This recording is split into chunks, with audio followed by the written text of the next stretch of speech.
Delayzinho. Boa noite a todos, nós estamos começando mais uma live aqui no Enxaqueca Crônica, na página do Facebook, hoje em novo horário. A gente está aqui às 6h30 da tarde com a doutora Maria Eduarda. Nós viemos até o Rio de Janeiro bater um papo sobre a mudança de hábitos, né? De que forma que as mudanças de hábitos podem ajudar a controlar e a prevenir as crises de dores de cabeça. Então vocês nos acompanhem aqui, pode já enviar suas perguntas. Ao longo da semana nós já recebemos diversas perguntas, já selecionamos algumas e nos envie que a gente vai responder à medida do possível. Doutora, eu gostaria de agradecer a sua presença, doutora Maria Eduarda Nobre, aqui do Rio de Janeiro, neurologista, membro da Sociedade Brasileira de Cefaleia. Muito obrigada por nos receber novamente. Obrigada pelo convite, uma honra ter vocês aqui. Ah, que bom. A gente já entrevistou no começo das nossas lives, né? Foi a nossa segunda participante aqui das lives, então agora a gente está retornando e vai ser um bate-papo bem legal. Doutora, nós sabemos como é importante mudar os hábitos, né, para o sucesso do tratamento da dor de cabeça, como que a adesão do paciente também faz toda a diferença. Só que muitas vezes os pacientes, a gente acompanha aqui na nossa página, eles não sabem como mudar os hábitos ou identificar quais são os problemas. Então nós vamos receber as perguntas, né, dos seguidores, mas eu selecionei algumas, então eu gostaria de falar e aí a doutora dá um complemento falando de que forma que esse hábito pode ser mudado para que as pessoas também tenham mais esse controle, porque às vezes eles fazem alguma coisa, vamos supor, o primeiro é a higiene do sono. Eu durmo pouco, eu durmo muito, e aí não entende de que forma que isso pode afetar as crises de dor de cabeça. Antes de você começar, eu acho que assim, é importante as pessoas entenderem que o tratamento da enxaqueca, ele engloba muitas áreas. Não só tratamento com medicamento, não só tratamento para crise, né? O medicamento pode ser preventivo ou de crise, mas essa mudança no estilo de vida. Sim. Eu acho que é isso que a gente precisa falar. Se não mudar o estilo de vida, a pessoa pode até melhorar, mas as dores voltam. Então, é uma mudança que tem que ser permanente. A mudar hábitos, mudar a alimentação, mudar o sono. Então, essas dicas são muito importantes para o tratamento ter sucesso a longo prazo. Sim, não, certíssimo. E é isso mesmo que a gente quer, a gente vê, o que nós percebemos aqui na página, muitas pessoas falando sobre os medicamentos, essa parte do tratamento, só que muitas vezes essa adesão de toda essa mudança de vida também faz diferença, né? Sim. Então o estilo de vida está muito ligado e isso tem que ficar cada vez mais claro para os nossos seguidores. E para começar, então eu vou falar cada um e aí a doutora vai complementando. Tá bom. Higiene do sono. Quantas horas de sono são recomendadas para pessoas que sofrem de enxaqueca e outros tipos de dores de cabeça? As pessoas que têm enxaqueca, elas têm maior incidência de alguns distúrbios do sono. Um deles é a insônia. Então, geralmente tem esse componente da insônia, uma dificuldade de iniciar o sono ou até de manter o sono. Isso também pode estar ligado a vários hábitos. Um dos hábitos é a ingesta de cafeína. Então, nós temos que... A higiene do sono é justamente identificar os hábitos das pessoas e tentar fazer com que à noite, após as 6 da tarde, essa pessoa tenha um conjunto de fatores que possam favorecer o início do sono.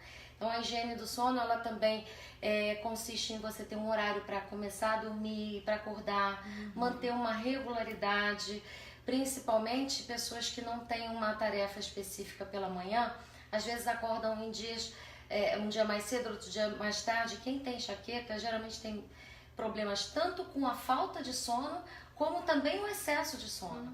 Dormir demais também é gatilho.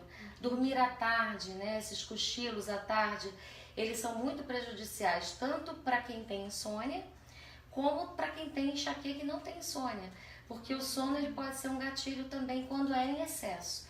Então, manter uma regularidade, um horário certo para dormir e um horário certo para acordar, mais ou menos, pelo menos, isso é saudável. Né? Então, assim, o que a gente preconiza é que durma em torno de 7 a 8 horas e que possa ter regularidade. Não adianta um dia dormir meia-noite, outro dia dormir 3 horas da manhã.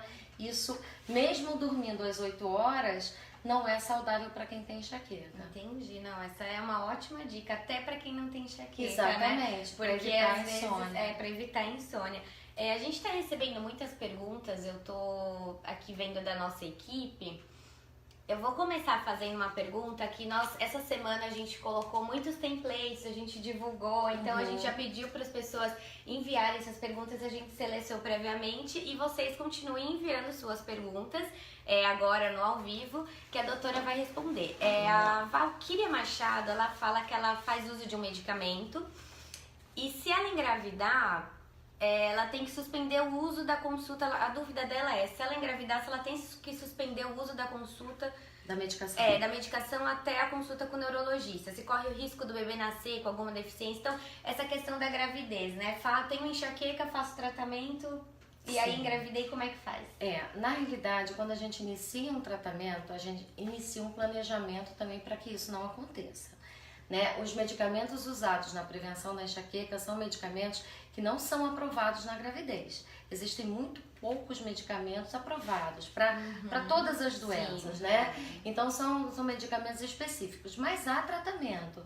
Existem algumas vitaminas, existem alguns minerais, suplementos que podem ajudar a grávida. E até alguns medicamentos são permitidos, mas na dúvida o melhor é suspender de uma vez e procurar um médico o mais rápido possível. Esses medicamentos sempre estão em algum risco. Tá certo, então fica aí. Inclusive analgésicos. Inclusive, né? Só os analgésicos restrição. permitidos pelo ginecologista obstetra, que geralmente é o paracetamol. Tá. Somente. Então fica aí a resposta para Valquíria Machado, a gente espera ter esclarecido. Seguindo aqui com as perguntas, a Luísa Griezang, ela diz que comer apenas comidas leves em pouca quantidade, mais vezes ao dia, se ajuda a controlar, a prevenir, né, as dores de cabeça, que no caso dela qualquer exagero de comida desencadeia uma crise. Na realidade nós temos dois lados. Um lado que é o jejum prolongado, que não é aconselhável, inclusive algumas dietas, alguns modismos, né, de jejum intermitente, dietas com restrição de lactose, glúten. Isso na enxaqueca não é verdade. Então, assim, o mais importante na dieta, comer pouco, porque a perda de peso ajuda na enxaqueca. Então, o paciente perdendo peso, os trabalhos mostram que diminui a frequência de dor. Além disso, não ter o jejum. Então, comer de 4 em 4 horas ou de 3 em 3 horas é muito saudável. Então, é justamente esse o caminho. A quantidade em relação a provocar a dor, isso não existe nenhum tipo de trabalho, mas principalmente a qualidade, né, do que está sendo ingerido. Entendi. Eu acho que uma dieta balanceada, com esses intervalos regulares, é o melhor para enxaqueca. Tá certo, então fica aí a resposta para a Luísa. Obrigada pela sua participação, Luísa. Eu até tenho uma perguntinha aqui que eu tinha separado do jejum prolongado, que a doutora citou agora. Ficar em jejum é um dos gatilhos para desencadear, né, as dores, as crises, porém algumas pessoas não têm o hábito de comer logo quando acorda, ou de 3 ou de 4 em 4 horas. Então, como que isso é prejudicial para quem tem? Porque até para quem não tem enxaqueca, mas no caso de quem tem enxaqueca. Pois então, o jejum prolongado, ele é um gatilho, isso é fato. Tá. Quase toda a totalidade dos pacientes relata isso. Então, é importante que tenham de jejum. E foi o que você falou, é hábito, né? Tem gente que não tem fome, mas você não precisa ingerir grande quantidade. Você precisa só ter uma ingestão de uma fruta, quebrar o jejum, manter a glicemia. Então, na realidade, é o hábito de comer alguma coisa. Nós falamos rapidamente pela cafeína, existem mitos de que o café é um gatilho. Na realidade, o exagero do café é um gatilho, né? Café em pequenas quantidades, até 2 porções ao dia, essas 2 porções tendem a ajudar. Então, um café da manhã, por exemplo, com café com leite e uma fruta, isso pode ser benéfico para a enxaqueca. Entendi. Então, assim, o café, ele é um vilão quando exagerado, né? O consumo exagerado. Tem pessoas que tomam 5, 6, 7 cafés. Então, o nosso conselho é diminuir essa ingesta gradativamente e ficar no máximo com 2 porções de cafeína dia. Lembrando que refrigerante, mate, alguns alimentos, remédios têm cafeína. Então não é só a cafeína do café que tem que ser contada no dia. toda a cafeína ingerida ela tem que ser diminuída, tá? E a cafeína do café é a cafeína natural. Então, se puder retirar todas as outras e tomar 1 a 2 cafés por dia, isso é até benéfico. Ah, uma ótima dica, né? Porque fala-se tanto que o café é um vilão, mas é só diminuir. Tudo em excesso faz mal, né? Exatamente. A diferença entre o remédio e o veneno é a dose. É verdade. Né? Doutora, e o uso excessivo de celulares e tablets? De que forma esse hábito pode ser prejudicial e desencadear crises? E como que pode ser modificado sem que as pessoas fiquem totalmente out do mundo, né? Fique off, porque hoje todo mundo tem os seus celulares e isso já é comprovado que faz tanto problema, dá problema para visão, como para quem tem enxaqueca é prejudicial, né? Quem tem enxaqueca tem essa região da cabeça, região cervical, região do ombro muito sensível. Essas regiões, elas deflagram a dor. Então, muitas vezes você está com uma dor na região cervical e essa dor, pelo sistema de integração da dor, acaba acionando a enxaqueca, uma dor levando a outra. Então, tablet, celular, muitas vezes o problema é a postura que a pessoa adquire. A gente vê as pessoas andando na rua, geralmente com a cabeça muito fletida. Então, isso vai causando uma tensão muscular. E isso pode ocasionar dor e isso ser um gerador da própria enxaqueca. Então, uma dor levando a outra. Então, correção da postura é muito importante. A questão luminosidade vai depender muito de pessoa para pessoa. Então, o tempo que você fica naquele estímulo visual com muita luminosidade pode ser um fator. Mas o que eu vejo de maior importância é a postura. Nossa, ótima dica, e é verdade, a gente tende a ficar o tempo todo, né, da dor aqui, de tanto que fica olhando pra baixo. Ou sentada ou em pé. Então, o ideal é você sempre ter um apoio de cabeça e tentar retificar essa região. E sentir o que tá incomodando, alonga. Isso também vale para o computador, vale para o trabalho. O computador, o ideal é que ele fique na sua linha de visão, para que você não fique nem com a cabeça para baixo, nem para cima. Então, esses cuidados posturais, eles são muito importantes. O tratamento da enxaqueca, ele cada vez mais, ele é multidisciplinar. É a nutrição, é a fisioterapia ou a parte física, independente de se é fisioterapia ou não, um educador físico. Então, tudo isso tem que estar integrado. Não adianta pensar que só o remédio vai resolver. Se não fizer todas essas mudanças, a gente acaba tendo esses gatilhos frequentes. Sim, isso é muito importante, porque muitas vezes a gente ouve relatos de que, mas esses medicamentos, eu já tentei de tudo, eu já fui em tantos médicos, nada resolve, a enxaqueca não tem cura, e né, a gente reforça que não tem cura, mas tem tratamento, que não é normal viver com dor. Então fica aqui as dicas da doutora, reforçando qual importante é trabalhar essa multidisciplinaridade. Tratamento multidisciplinar, deu uma travadinha. Isso aí, alimentação também tem muitas dicas de alimentos interessantes, alimentos que possam conter as substâncias que podem ajudar. Então a gente tem a vitamina B2, a vitamina B6, o magnésio, coenzima Q10, triptofano, são nutrientes, minerais, vitaminas que ajudam muito no tratamento. Então, muitas vezes, uma orientação com uma nutricionista, para melhorar a alimentação nesses aspectos, a gente vê os alimentos verdes escuros, né? Couve, espinafre. Esses alimentos são muito ricos em magnésio, em coenzima Q10, tem uma ação anti-inflamatória. Então, se a pessoa conseguir mudar a dieta, aumentar o consumo desses alimentos, diminuir o consumo de alimentos industrializados, com conservantes, o chocolate, para algumas pessoas, ele é um gatilho, o queijo amarelo, ele é um gatilho. Então, tentar reduzir isso da dieta, quanto mais nutritiva e natural a dieta, mais saudável para a saúde e para a enxaqueca também. Que ótimo, fica aí então a dica. A gente está recebendo bastante perguntas, então eu vou deixar as minhas perguntinhas aqui um pouquinho de lado. Queria agradecer a presença de todos vocês aqui na nossa live ao vivo aqui com vocês. A pergunta da Lucimar Amaral Quando passa a dor, depois de 3 dias, fico com o meu corpo todo dolorido. Se isso é normal. Lucimara. Sim. A enxaqueca, na realidade, ela é uma crise, é uma síndrome, né? Na realidade, antes da crise, a dor já começou, o processo no cérebro já começou. Vem o auge com a crise e após a crise vem como se fosse um estado de ressaca, né? Há um dolorimento no corpo, um mal-estar muitas vezes. Então, esse processo todo às vezes pode durar até 3 dias. Então, geralmente os pacientes referem essa sensação de ressaca. Agora, o dolorimento, ele também tem outras causas, né?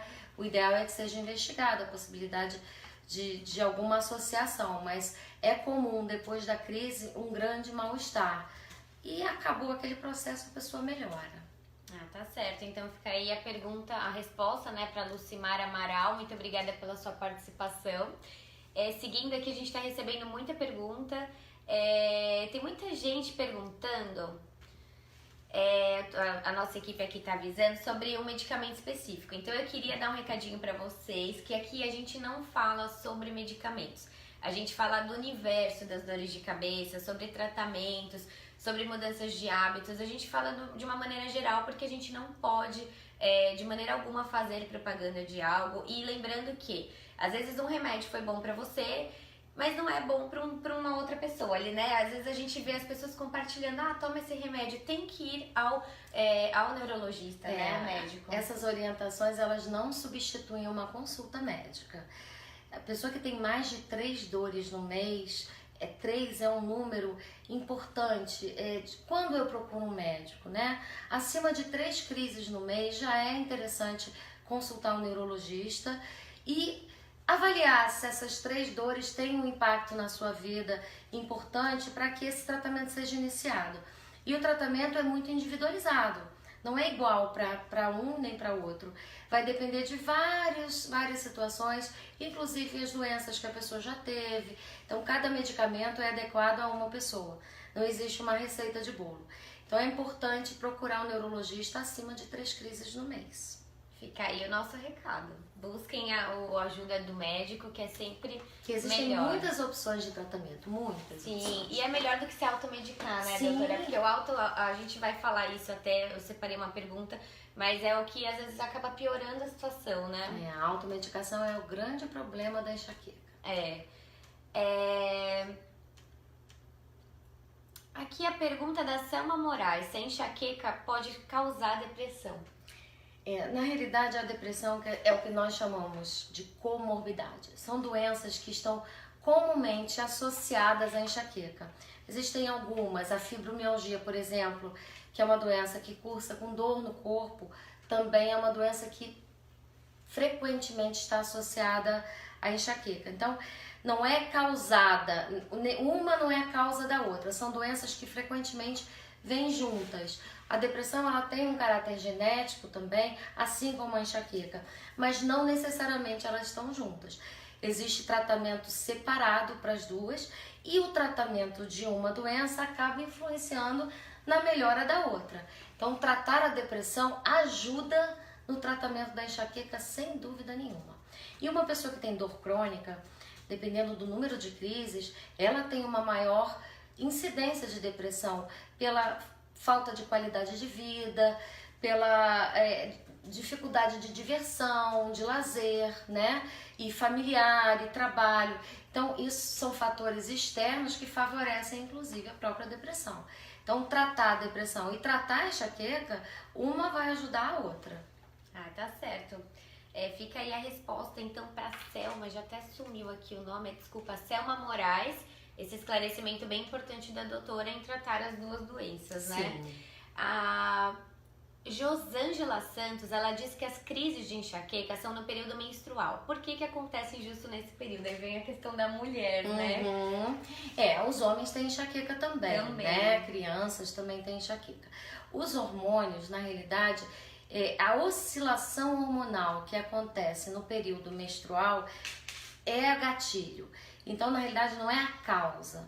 A enxaqueca, ela não acontece somente na menstruação, mas essa oscilação hormonal, ela é mais um gatilho. Então, tem mulheres que apresentam uma incidência maior nesse período e esse gatilho é mais proeminente nessa pessoa. Mas você pode ter em outros momentos do ciclo, não necessariamente nesse.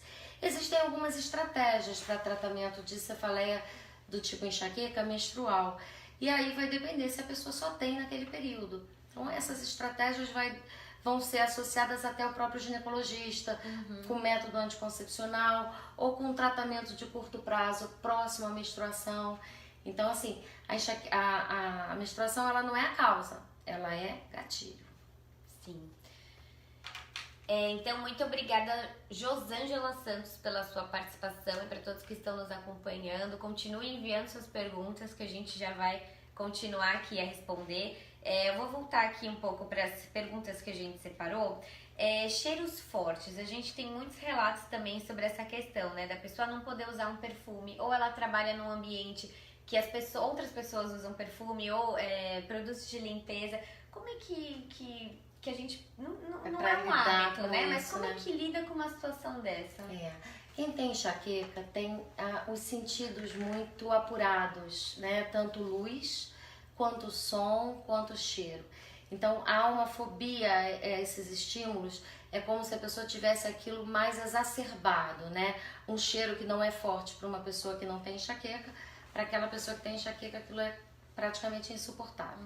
Então isso é uma condição que vem junto com a doença.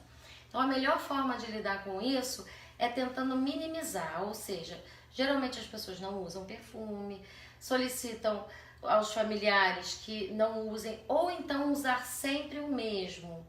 A gente tende a acostumar com aquele cheiro, né? Tanto que a pessoa que usa às vezes nem sente mais o cheiro. Então usar sempre o mesmo perfume, evitar perfumes doces e em casa tentar usar produtos que não tenham cheiro. Isso existe no mercado. Agora, no meio de trabalho, isso é complicado, né? Então, nada como chegar do lado da pessoa e falar, puxa, você se incomoda de não usar o perfume durante o dia, porque eu tenho enxaqueca, eu sou muito sensível ao cheiro. É maravilhoso, mas para a pessoa também não ficar ofendida. Mas é realmente muito incômodo, né? E principalmente o perfume. Esse é o cheiro que tem pessoas com gasolina. Então, na realidade, não ficar tão próximo é o único jeito. E tem gente que entende que é frescura, né? Quando fala de, eu tenho dor de cabeça, às vezes no ambiente de trabalho, né? Você vai falar que frescura, dor de cabeça, né? E não é frescura. Infelizmente, a enxaqueca tá melhorando isso, né? O conhecimento médico da população, isso tudo tá melhorando, tá sendo mais respeitada. Mas ainda tem o mito, toma um remedinho que passa, né? Não entendem que é uma doença e quando essa doença é crônica, ela faz com que a qualidade de vida da pessoa se deteriore. Então, assim, é importante muitas vezes conversar, explicar, mostrar literatura, o site, explicar. Eu acho que as pessoas precisam de conhecimento. Então, quando você fornece o conhecimento, vai haver um entendimento. Nada como mostrar para o chefe, olha aqui essa reportagem, mostrando o que eu tenho, é isso aqui que eu sinto. Então, você esclarecer faz com que o outro entenda o que você está passando. Porque ele nunca teve dor de cabeça, ele não é obrigado a entender. Então, muitas vezes a gente tem que mostrar com conhecimento e as redes sociais estão ajudando muito nisso. Sim, ajudam muito. A gente tem até um texto que a gente produziu que chama Enxaqueca, dor de cabeça não é frescura. E a gente compartilha muito, porque tem muitos relatos. O meu chefe, a minha família acha que é frescura. E a gente manda o link e fala, manda o link, né? Pra pessoa entender. Eu tenho pacientes, inclusive todo mundo fala que o marido não entende, né? Mas eu tenho maridos que são os pacientes e as mulheres não têm e não entendem. Então, assim, não é só o homem ou a mulher, na realidade, o portador da enxaqueca, ele tem um sofrimento muito único, porque é ele que sente a dor. É ele que sabe o grau de sofrimento que aquilo causa na vida. Então, assim, nada como explicar, nada como mostrar o conhecimento, fazer com que a pessoa entenda o que acontece, que é uma doença. Existe uma alteração cerebral. E aí eu acho que isso tudo facilita, nada como conversar. Não, com certeza, é um caminho muito bom sempre a conversa, né? Isso. A gente falou do abuso dos analgésicos e aí eu separei essa pergunta, né? Sendo um dos um dos hábitos que eu acho que é um dos mais sérios que devem ser mudados, né, pra quem tem dor de cabeça. E acho que é um dos mais difíceis de largar. E a doutora poderia até explicar melhor como é que é no consultório. A questão de abusar de muitos analgésicos e piorar a situação. Eu acho que há uma campanha da mídia de que tem que tomar logo o analgésico, tome tal analgésico, tome o outro analgésico. E as pessoas, elas não sabem que aquilo ali vai causar mais mal ainda. Então elas chegam num ponto que elas procuram o médico quando aquilo não faz mais efeito. Então geralmente vem aqui tomando 5, 6 comprimidos ao dia. Nossa, é muito. Não é no começo quando toma um. E mais de 2 vezes por semana, você já vai criar uma dependência. O cérebro entende isso como se tivesse analgésico suficiente na circulação. E ele para de produzir certas substâncias, entre elas a serotonina, a endorfina. Então isso causa uma tolerância, o remédio deixa de fazer efeito e a dor volta como se fosse para chamar mais analgésico. Então vai virando um ciclo vicioso que enquanto não é interrompido, a dor não vai melhorar. Então tomar analgésico mais que 2 vezes por semana, você está nutrindo a dor para ela começar a vir todo dia. Então é esse a grande mensagem.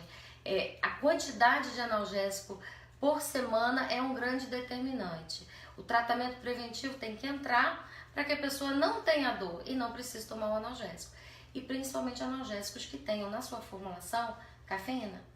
Porque aí você vai ter a dependência do analgésico e da cafeína. Então, não abusem de analgésicos, né? Não se automediquem e vão procurar um médico neurologista, que é a melhor forma, a melhor maneira de analgésico é comidinha pra dor, pra piorar. Pra piorar, né? Doutora, voltando aqui às perguntas, a Tati Gomes, ela comentou que ela fez a aplicação de toxina botulínica e já ajudou muito as dores dela, né? Então, explica pra gente como é que funciona esse tratamento, para qual tipo de dor de cabeça é indicado. A toxina botulínica, ela é um tratamento aprovado para enxaqueca crônica. Tá. Crônica significa mais de 15 crises no mês. Não necessariamente crises fortes, né? Muitas vezes crises mais fracas, que muitos pacientes chegam e falam que eu tenho 2 crises fortes por mês, mas eu tenho todo dia uma dor normal. Dor não é normal. Então, assim, alguma dor já é dor. Então, é muito importante que não se banalize a dor. A dor, ela tem que ser computada mesmo se ela não for intensa. Então, pacientes que têm mais de 15 crises, mesmo fracas, no mês, tem indicação da toxina. Então é uma opção de tratamento, nem sempre é a mais indicada, mas é uma excelente opção. E ela funciona porque a aplicação, ela visa o trajeto dos nervos que vão inervar os vasos que doem.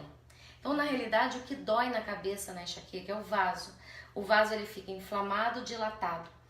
E o nervo leva essa inflamação. Então, a aplicação, ela vai nesse trajeto, nos locais onde tem a dor. Então, nessa região da testa, frontal, têmpora, aqui atrás da cabeça, na nuca e aqui no ombro. Então, é como se nós isolássemos as áreas de mensagem da dor. E isso dura em torno de 3 a 4 meses. O ideal é que a aplicação seja feita a cada 3 meses, principalmente 3 aplicações. As 3 primeiras, o resultado é muito bom. Aí depois a pessoa vai avaliar junto com o médico se vale a pena continuar, e esse tratamento ele pode ser contínuo e muitas vezes não necessita nem tomar medicação.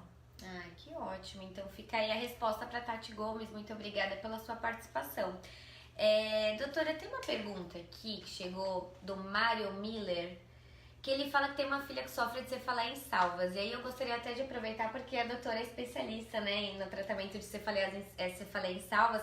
E eu até esqueci de mencionar no começo que a doutora tem 2 livros publicados sobre cefaleia em salvas. Sim. Até depois a gente pode mostrar se estiver por aqui. Tá. E ele diz que ele tem... a filha dele sofre, né, com essa cefaleia desde os 17 anos de idade. Hoje ela tem 35 anos. mas as crises permanecem, às vezes ela tem até 4 crises por dia. Ela faz tratamento há anos com diversos medicamentos e ele vê que as crises de uns anos pra cá pioram. Qual o tratamento que pode ajudar? É uma pergunta muito ampla, porque assim, é uma doença, é muito importante nós explicarmos que é uma doença muito diferente da enxaqueca. É um outro tipo de dor de cabeça, um diagnóstico bem diferente, tratamento bem diferente. A cefaleia em salva geralmente é uma dor de um lado só, geralmente do mesmo lado, em que o olho lacrimeja, o nariz escorre, a pálpebra pode cair, o olho fica vermelho, e é uma crise que dura em torno de 40 minutos a 1 hora. E pode vir mais de uma vez ao dia, geralmente dura um período, 1 mês, 2 meses, e o paciente fica sem dor durante o restante do ano. Então pode ser que venha uma vez no ano. E esse tratamento ele é só durante a salva, e existem várias medicações, existe a possibilidade de um bloqueio que nós fazemos com anestésico nessa região da dor.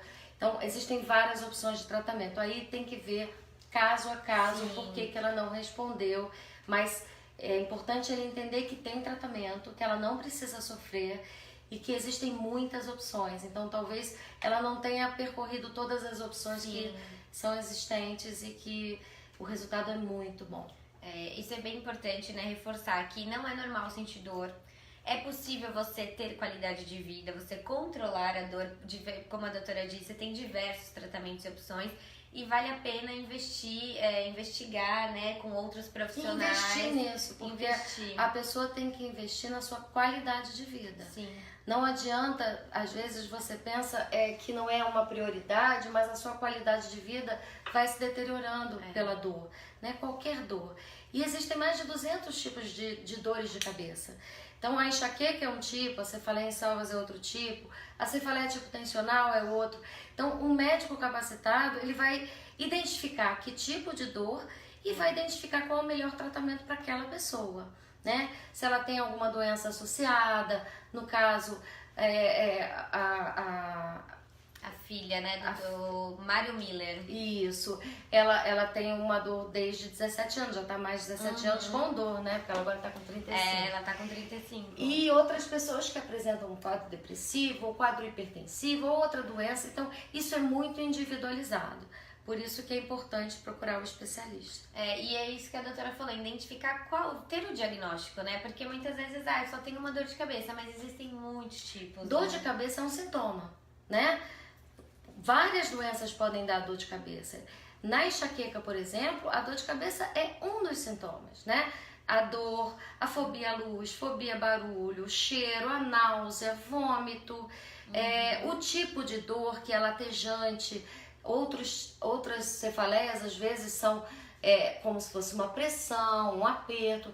Então, o médico, de acordo com esses sintomas, com esses detalhes da dor, ele vai conseguir incluir em critérios diagnósticos para poder saber exatamente qual o caminho a seguir. Sim, quais são, aproveitando que a gente está falando dos tipos de dores de cabeça, quais são os principais, assim, tipos que mais, não os mais comuns nas pessoas, mas os que mais, me fugiu agora a palavra, incapacitam, né, assim, que compromete a qualidade de vida nós estamos falando das duas, né, na realidade a enxaqueca e a cefaleia em salvas. São as mais comuns, são a enxaqueca, a cefaleia em salvas e a cefaleia tipo tensional. A cefaleia tipo tensional, ela é uma cefaleia geralmente leve a moderada. É aquela que as pessoas dizem, é uma dor de cabeça normal. Né? Que geralmente é no final do dia, na cabeça toda, como se fosse um peso, e às vezes passa até sozinha. Então, ela não compromete muito a qualidade de vida, só quando ela começa a ficar crônica. Agora, a enxaqueca e a cefaleia em salva são dores muito intensas. Então, geralmente a pessoa tem que parar tudo que está fazendo para poder sair da crise. Né? É muito difícil uma pessoa numa crise de enxaqueca, por exemplo, continuar no trabalho. Ou se ela continua no trabalho, a produção dela vai cair. Ela não consegue se concentrar, ela não consegue ouvir barulho, ela quer deitar, ela quer ficar quietinha. Então, compromete a qualidade de vida, porque é uma dor mais intensa e os outros sintomas, né? Sim. A náusea. Eu tive um paciente que ele trabalhava em teatro e ele tinha crises que ele tinha que dar coxia, vomitar, e voltava, ele tinha que continuar a peça. Nossa. Então, assim, era uma coisa tão debilitante que todos os colegas viam, o público não sabia. Então, por vezes, ele tinha deixas que ele saía para vomitar e voltar. Então, assim, o grau de incapacidade que isso causa na vida de uma pessoa é muito complicado. Não, é muito complicado mesmo. Mas tem tratamento que tem bom, tratamento, né, doutora? Tem tratamento. Isso é que é o mais importante. A Adriana Miranda, ela diz que tem enxaqueca há mais de 15 anos e ela gostaria de saber se o uso do anticoncepcional contínuo pode ser uma das causas de dor. Isso é um pouco complexo e não existem tantos estudos que mostrem, mas o que a gente sabe é que pílulas de baixa dosagem de uso contínuo tendem a ter menor oscilação hormonal. Então, o que a gente falou ainda há pouco, que a oscilação hormonal, a queda dos hormônios, ela é o gatilho. Então, se nós mantivermos esses hormônios estáveis, a tendência é não haver esse gatilho. Mas quem tem enxaqueca tem que evitar métodos anticoncepcionais que tenham estrogênio, né? Principalmente aqueles que têm enxaqueca com aura, porque aumenta o risco de doenças isquêmicas. Então, cada caso é um caso, mas assim, existem métodos anticoncepcionais à base só da progesterona, sem o estrogênio, que são os métodos que são mais indicados para quem tem enxaqueca. Tá ótimo, fica então o esclarecimento aí para a Adriana Miranda. Muito obrigada pela sua participação e a participação de todos. A gente está recebendo muitas perguntas. Infelizmente a gente não vai conseguir responder todas aqui, mas ao longo da semana a gente vai tentando atender a todos. Tem uma pergunta muito legal que chegou aqui da Núbia Pifano. Ela gostaria de saber como que andam as pesquisas relacionadas à enxaqueca, se a doutora acha possível encontrar a cura da doença. E eu acho legal essa pergunta, porque muita gente fala assim na página: mas vocês falam sempre a mesma coisa, mas cura não tem. Então é legal a gente esclarecer, né, essa questão. Quem sabe a cura vai ter um dia, né? Mas é uma doença genética. Nós herdamos de alguém, né? Quem tem enxaqueca herdou ou da família do pai, ou da família da mãe, ou de ambos. Então, assim, ainda não existe nenhum tratamento genético para crise, para enxaqueca, né? Para prevenir. Então, assim, a pessoa vai nascer com essa predisposição. Agora, o que ela vai fazer com a vida dela vai ser muito importante em como essa dor vai se desenvolver. Você pode ter a tendência genética e ter uma crise a cada mês ou uma crise a cada 2 meses e está muito bem controlada. Isso podemos até considerar que é cura, né? Na realidade, é o estilo de vida que vai determinar. Então, é o que a gente já falou, mas é muito importante. Quem tem enxaqueca tem que tentar manter-se no peso. Vários estudos mostraram isso, né? O ganho de peso ao longo da vida, ele vai aumentando a frequência. É uma curva que vai junto. Ganha peso, aumenta a frequência. Perder peso, diminui a frequência. Então, fazer atividade física. Então, é muito importante entender. Atividade física, todo mundo fala isso. Mas que tipo de atividade física? Tem um trabalho bem recente que tentou quantificar isso. Eu achei muito interessante. Porque eles compararam um grupo que não fazia nenhuma atividade, um grupo que caminhava 2 vezes por semana 40 minutos e fizeram um programa de 28 minutos em que caminhava 4 e dava uma pequena corridinha 3 minutos e isso 4 vezes formando 28. O grupo que não fez nada, houve uma piora da frequência. O grupo que caminhou 40 minutos, houve uma melhora.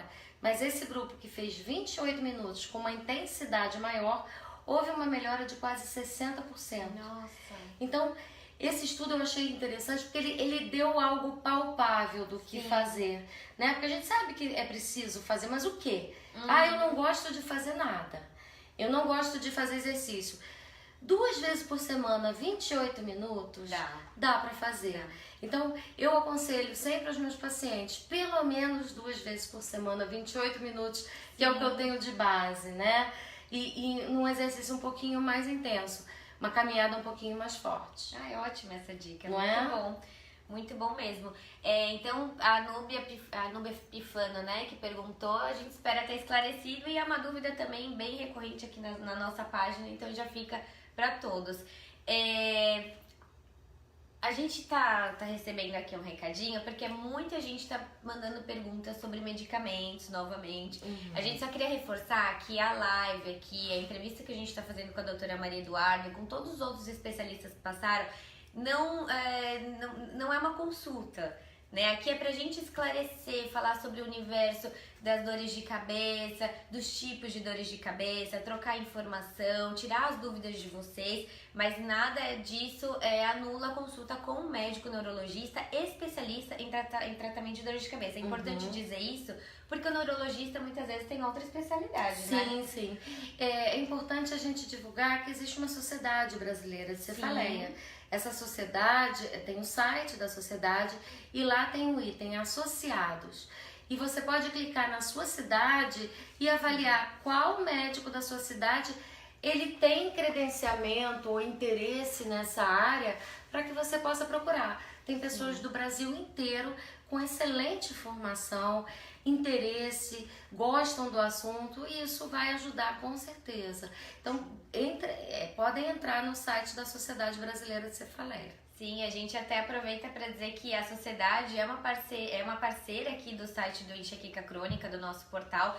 Todos os médicos que passam na live ou que são fontes para nossas entrevistas, para os textos do portal, dos vídeos, tudo que a gente faz com o médico aqui no portal Enxaqueca Crônica é em parceria com esses médicos que são membros da Sociedade Brasileira de Cefaleia. Então a nossa parceria é justamente isso que a doutora falou. Se você for no nosso site, clicar em Encontre Seu Médico, cai nesse site da Sociedade Brasileira de Cefaleia e você consegue, através de informações, acho que é o CEP, o Estado e a cidade. A cidade aparece os médicos especialistas na sua região e isso é muito importante, né, doutora? Sim, porque todos podem ter atendimento. Isso.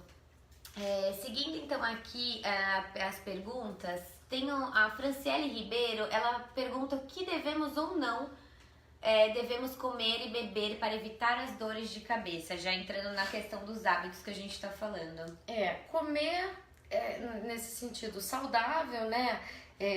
Eu falei ainda há pouco, verduras verdes escuras são muito ricas em magnésio, coenzima Q10, espinafre, couve, então ter essa predileção, sempre ter folha, ovos, na realidade tentar ter uma dieta saudável regular, 3 em 3 horas ou 4 em 4 horas, uma dieta pouco calórica. Isso também tem um estudo há pouco tempo que mostrou um benefício de uma dieta com pouco carboidrato e mais proteína. Então eles viram que isso tinha benefício nas crises de enxaqueca. Então diminuir carboidrato e manter mais proteína, isso pode ajudar. E diminuir industrializado, porque os industrializados eles têm o glutamato monossódico, que é uma substância que é um gatilho de enxaqueca. Ela tem uma ação vasodilatadora, dilata o vaso da enxaqueca. Quando ele está dilatado, dói. Então, não deve, né? Isso está em caldo de legumes e todos esses temperos prontos. Então, a dieta mais natural possível, mais saudável possível, isso sempre vai ajudar. E evitar o jejum. Evitar o jejum. Então, muito obrigada, Franciele Ribeiro, desculpa, tava aqui e começou a cair as perguntas. E aproveitar até a pergunta dela para falar da ingestão de água, né? O quanto é importante a gente dar bastante essa dica no Facebook e o pessoal dá um retorno legal. Olha, depois dessa dica eu percebi que as crises diminuíram, porque eu já ouvi falar alguma coisa que a pessoa que tem enxaqueca, ela precisa beber mais água que uma pessoa normal? Sim, na realidade, as pessoas em geral, elas esquecem de beber água, né? Sim. Então, assim, há necessidade de esperar a sede para beber água. Então, uma boa hidratação faz parte de uma dieta saudável e isso tem sido visto. A gente não sabe exatamente a relação com a fisiopatologia da dor, o mecanismo da dor, mas os estudos todos apontam que uma ingesta de água no paciente com enxaqueca ela tem que ser maior do que no indivíduo que não tem enxaqueca. E é água mesmo, né? Líquidos em geral, mas ter o hábito de beber água. Ah, legal. Principalmente no verão. Principalmente no verão, é verdade. A Cássia Duarte, ela pergunta se é verdade que alguns remédios para enxaqueca fazem engordar. Alguns medicamentos usados na prevenção, eles podem aumentar um pouco a fome, né? Não necessariamente engordar. Então, se a pessoa tiver hábitos saudáveis, fizer exercício, geralmente essas pessoas com esses hábitos saudáveis, elas não engordam, apesar do remédio abrir um pouco a fome. Agora, existem remédios que não abrem a fome, e existem remédios que até tiram a fome, então não é generalizado. A gente tem aí mais de 20 classes de medicamentos que podem ser usadas. Isso é muito individual. Tem gente até que gosta de engordar e a gente até dá preferência de algum medicamento que possa abrir o apetite. Nas pessoas que já têm uma tendência, a gente vai pensar no medicamento que tire o apetite. Então, tudo é adaptado àquela pessoa. Não é generalizando, porque existem todos os tipos de medicamentos. Tá certo. Então fica aí a resposta. Já perdi até o nome, da Cássia Duarte. Isso vira uma fama, né? O tratamento da enxaqueca engorda. Não é verdade. O tratamento ele é individualizado. Então, se a pessoa realmente está acima do peso, o nosso objetivo é até ajudá-la a perder peso, ela não vai engordar. A pergunta da Andréia Pereira é sobre mudança climática. Ela diz que quando muda do nada, assim, o tempo, que é um dos gatilhos, como que o clima pode influenciar? Isso saiu um estudo recente no Congresso Americano de Cefaleia, que eu acabei de ver, tem mais ou menos um mês, e eles fizeram essa análise de alguns fatores. Fizeram sobre a cafeína, que a gente já falou, fizeram sobre o chocolate, que também não identificaram uma grande... porque tem essa fama, né? Mas nem todo mundo, não é a maioria que tem o chocolate como gatilho, e falaram dessas alterações climáticas. Eles acreditam que seja em relação à pressão atmosférica e à umidade do ar. Então, isso que influenciaria. Então, quanto mais seco, por isso, até a relação com a água, né? O clima mais seco, você tem que ingerir mais água. Então, o clima mais seco, ele tende a dar mais enxaqueca. Então, essa mudança climática está muito ligada, não ao quente e frio, e sim ao úmido ou seco e à pressão atmosférica do local. Interessante. Isso é bem recente. Que legal, tá vendo? A doutora trazendo várias novidades. Foi do Congresso Americano. Foi do Congresso Americano. A doutora acabou de voltar cheia de novidades, isso é muito legal, essa análise. Essa questão da mudança climática, a gente já fez até acho que uma live sobre isso, porque o pessoal tem muitas isso é verdade, não é mito não, isso é verdade. Até para outras doenças, por exemplo, eu tenho rinite crônica, então a mudança climática pra mim, ela é um gatilho. Sim, fato. Então, assim, doenças alérgicas, a mudança climática é fato. Essa foi a pergunta então da Andréia Pereira. Muito obrigada pela sua participação, a participação de todos. A gente tá meio que na reta final, passa tão rápido, né, doutora? Mas a gente vai tentar responder aqui todas as perguntas que estão nos mandando, pelo menos algumas. A Giovana Lefranco, ela disse: é normal a cabeça doer de um lado só por 2 dias e depois doer o outro lado. Será que você fala em salvas? Não. Se caracteriza? A característica da cefaleia em salvas é de doer sempre do mesmo lado. Do mesmo lado. Tá? Então, nas recorrências, ela é sempre no mesmo local. A enxaqueca, ela tem mais essa característica de migrar de um lado para o outro. E tem pessoas também que tem sempre do mesmo lado. Também não é porque tem do mesmo lado que vai achar que tem cefaleia em salvas. Sim. Então, a enxaqueca, o que dói é o vaso. Os vasos mais acometidos são nessa região da têmpora e na região da nuca. E esses vasos podem se alternar. Muitas vezes a dor começa de um lado e depois ela vai para a cabeça toda. Ela pode alternar de lado. Então, migrar é normal. Entendi. Fica aí a resposta para Giovana, mas é bom procurar um médico, né? Lembrando que é Sim, sempre até porque bom existem outras causas, né? Até eu queria dar outro recadinho aqui, porque o que acontece? Toda vez que a gente abre para essas discussões de entrevista ao vivo, muitas pessoas vão dando dicas. Olha, eu tomei o remédio tal. Isso não é bom. Tome o remédio. Mas qual que você tomou? Eles conversam, né? Vocês conversam muito nos comentários. O que a gente acha ótimo essa interação. Mas lembrando que não é porque o medicamento que fez bem pra você vai fazer bem pra outra pessoa, porque a outra pessoa pode ter o diagnóstico de outro tipo de dor de cabeça. Então, assim, sempre optem por buscar ajuda profissional, tá bom? Seguindo, então, com as perguntas, A Deia Neves, ela pergunta pra doutora qual que é outra alternativa quando os remédios não surtem mais efeitos, porque ela já trocou inúmeras vezes de medicamentos, mas eles só fazem mal ao estômago. Mas para a cefaleia é como água. Os medicamentos ela não chegou a dizer se eram preventivos ou de crise, né? Geralmente isso acontece em medicamentos de crise, SOS, analgésico, porque a gente vai criando, o que a gente falou, vai criando a tolerância. O remédio vai deixando de fazer efeito, aí você pula para um mais forte, aí não faz efeito e vai migrando até chegar no mais forte que existe e não fazer mais efeito. Então isso é comum. Nesse caso, o ideal é interromper os analgésicos, é uma fase muito difícil para o paciente, é uma interrupção e o início do tratamento preventivo. E nesses casos, a toxina botulínica ela tem um efeito muito bom, porque o paciente ele precisa não tomar analgésico, então ele tem que ter algum recurso. E a toxina botulínica ela faz um efeito em torno de 10 dias e a medicação preventiva pode ser iniciada até junto. Então, parar de tomar analgésico, limpar o organismo, desintoxicar. É como se fosse uma dependência de droga. É difícil, doutora, essa desintoxicação? Muito difícil. É muito difícil para o médico, é muito difícil para o paciente. Ele tem que ter persistência, confiança no médico que vai dar certo, porque já está comprovado que 15 dias sem analgésico, o organismo já começa a voltar a produzir as substâncias naturais e você já começa a ter proteção para dor. Então, o que acontece ao longo desses analgésicos todos é que você vai perdendo a sua proteção para dor em geral. É como se a pessoa tivesse mais dor do que as outras, porque o cérebro ele já não tem mais a defesa. Então, já está comprovado que 10 a 15 dias sem remédio nenhum, há uma melhora natural.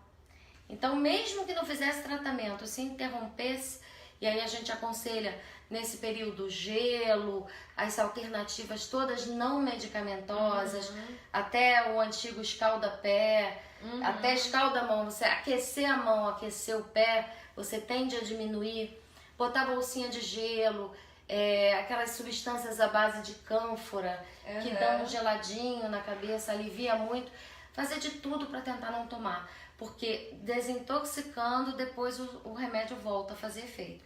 Mas também não pode voltar a tomar tudo de novo. Sim. Aí tem que ser com a periodicidade recomendada pelo médico. Não, é muito importante isso, é muito interessante como que o organismo, né, depois vai voltando ao normal.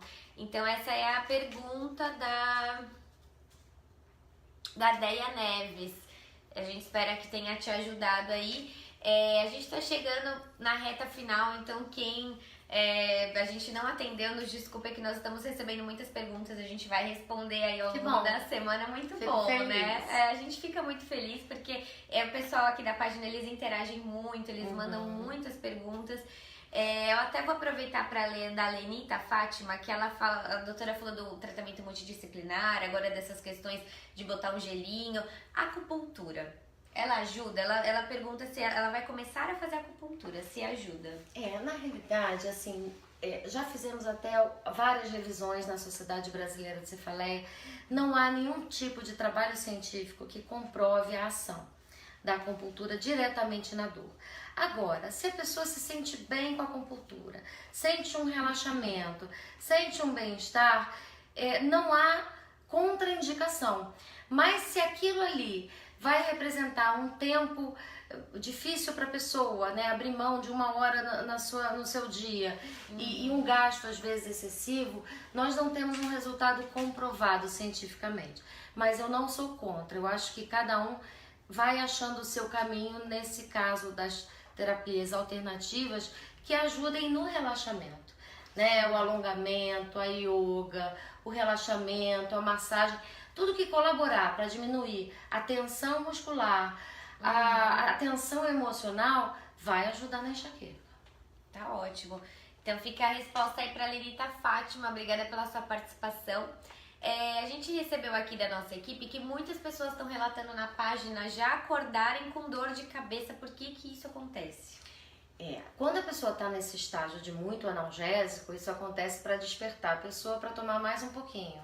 Entendi. Então é o cérebro querendo mais e mais e mais. A dependência. A dependência. Mas existem outras causas, né? Por exemplo, a apneia do sono, ela pode ser uma causa de dor ao acordar. Existe um outro tipo de cefaleia que chama cefaleia hípnica, que é uma dor que dá de madrugada. Então, isso tem que ser visto, porque existem vários tipos de dores de cabeça, de cefaleias, que dão dor de madrugada. Agora, a maior causa é a dependência do analgésico. Olha que É a coisa. cronicidade ali que desperta para tomar mais um pouquinho. E é importante ressaltar, né, que o uso prolongado de analgésicos pode cronificar a dor, a enxaqueca, Na realidade, é a maior causa É a maior de cronificação. Cronificar significa aumentar a frequência. Então, uma pessoa que tinha uma vez por semana, começa a tomar analgésico, daqui a pouco está tomando 2, daqui a pouco 3, daqui a pouco todo dia. Então, vai aumentando essa frequência e vai criando maior dependência. Entendi. Doutora, antes da gente fechar, eu queria... Tem o seu livro fácil pra gente mostrar?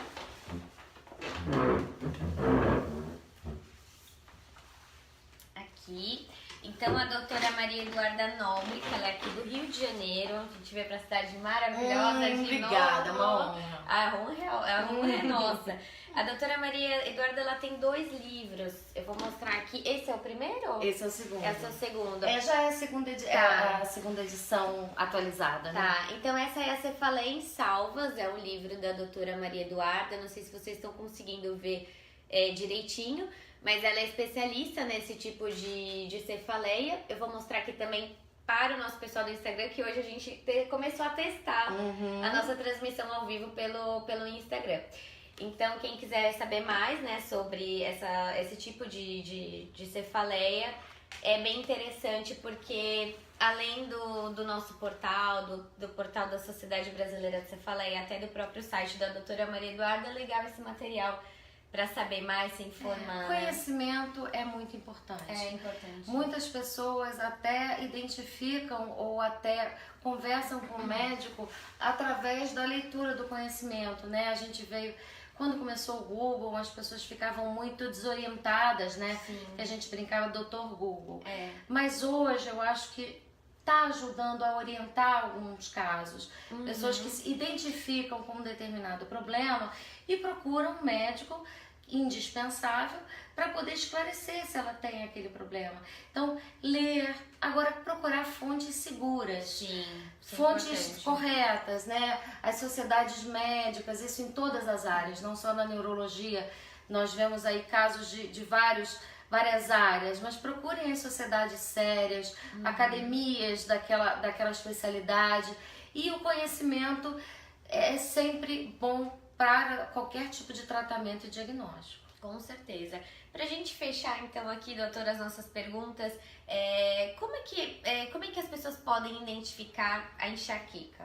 Né? Quais são os sintomas? A partir de quantos dias de dor que a pessoa já pode... liga aquele alerta, né? Ou para outras dores de cabeça também. Quando que é o momento de procurar ajuda com um especialista? A enxaqueca é uma dor que geralmente é nessa região que a gente chama de frontotemporal, entre a testa, a têmpora, é a região mais frequente, podendo ser de um lado só, podendo ser dos dois, às vezes na nuca. Ela tem um caráter pulsátil, geralmente quando ela está mais forte. E os critérios diagnósticos, eles incluem essas fobias, fotofobia, que é a luz, fonofobia, que é o barulho, e a osmofobia, que é o cheiro. Então, quando você tem essa hipersensibilidade a esses sentidos, né, a esses fatores, isso já sugere muito enxaqueca. A presença da náusea, a presença do vômito, a piora com o esforço físico. Isso é um critério muito interessante. Quem tem enxaqueca não consegue, durante a crise, fazer nenhum esforço, por exemplo, até abaixar. Piora a dor de cabeça. Então, piorar com os esforços. Dentro desses critérios, nós conseguimos identificar que é enxaqueca. A partir daí, a gente vai ver a frequência com que aquilo vem. Então, é muito importante, foi ótimo você falar, para ajudar o médico, fazer um diário. Existem aplicativos, inclusive o site Enxaqueca Crônica tem um aplicativo de dor para diário. Você marca o dia que você teve a dor, você marca o que você estava sentindo e o médico vai ter mais informação para fechar esse diagnóstico. E acima de 3 crises características por mês, já tem indicação de fazer um tratamento preventivo. Tá ótimo, e é legal mesmo essa questão que a doutora falou dos aplicativos, né? Tem vários, nós temos o Diário da Enxaqueca, porque ele é fundamental para ajudar no diagnóstico com o médico, na consulta com o médico, né? E falar trocar essas informações, tal horário doeu, a frequência, a intensidade. Se tomou analgésico, se não tomou, Sim. que tipo de analgésico, isso tudo tem como registrar. Porque senão a gente esquece, né? Quando vai ao médico, a gente esquece das dores mais antigas. Então, fazer esse diário, anotar sempre que tiver uma crise, ajuda muito no diagnóstico e no acompanhamento. Pra gente até comprovar essa melhora. Com certeza. Ai, doutora, o papo é tão bom, gente, que passa assim rápido, a gente vai ter que voltar de novo, né? É verdade, vai ter que fazer esse sacrifício de voltar ao Rio. Gente, a gente vai ter que fazer o sacrifício de voltar pro Rio, pra essa cidade maravilhosa, entrevistar a doutora, que é uma fofa, sempre recebendo a gente muito bem. Eu vou deixar o espaço aberto agora pra você dar um recado pros nossos seguidores, né, sobre o que a gente falou hoje, sobre qualquer outra informação que a senhora achar necessária. Tá, eu quero agradecer, né, toda essa audiência de vocês, dizer que é muito importante essa avaliação médica, não precisa sofrer de dor, a enxaqueca ela tem tratamento, ela tem controle, a qualidade de vida ela pode voltar ao normal. Então é muito importante ter essa compreensão de que existem profissionais especializados nisso e que vão tratar a sua dor com devido respeito, carinho, a credibilidade do que você está sentindo, porque muitas vezes você acha que ninguém está acreditando naquilo que você está sentindo. E profissionais treinados, preparados, eles vão entender o seu problema e vão te ajudar. Com certeza a dor vai ter tratamento e vai ter melhora. Ah, que ótimo, doutora. Fica aí o recado final da doutora Maria Eduarda, nosso agradecimento a todos vocês que acompanharam aqui a nossa live no Facebook e no Instagram também, a audiência de vocês, as perguntas, a gente vai respondendo aí ao longo dos dias, porque são muitas perguntas. Muito obrigada pela audiência mesmo. Doutora, muito obrigada. A Enxaqueca Crônica agradece a sua presença. E se vocês quiserem mais informações sobre tudo que a gente fala, é só entrar no site, no www.enxaquecacronica.com.br. Lá também tem todas as informações que os médicos nos ajudam a construir, os textos, os vídeos, e o Encontre Seu Médico, que é a nossa parceria com a Sociedade Brasileira de Cefaleia. Doutora, muito obrigada, muito obrigada pela sua presença. Muito obrigada. Tchau, tchau. Até a próxima, gente.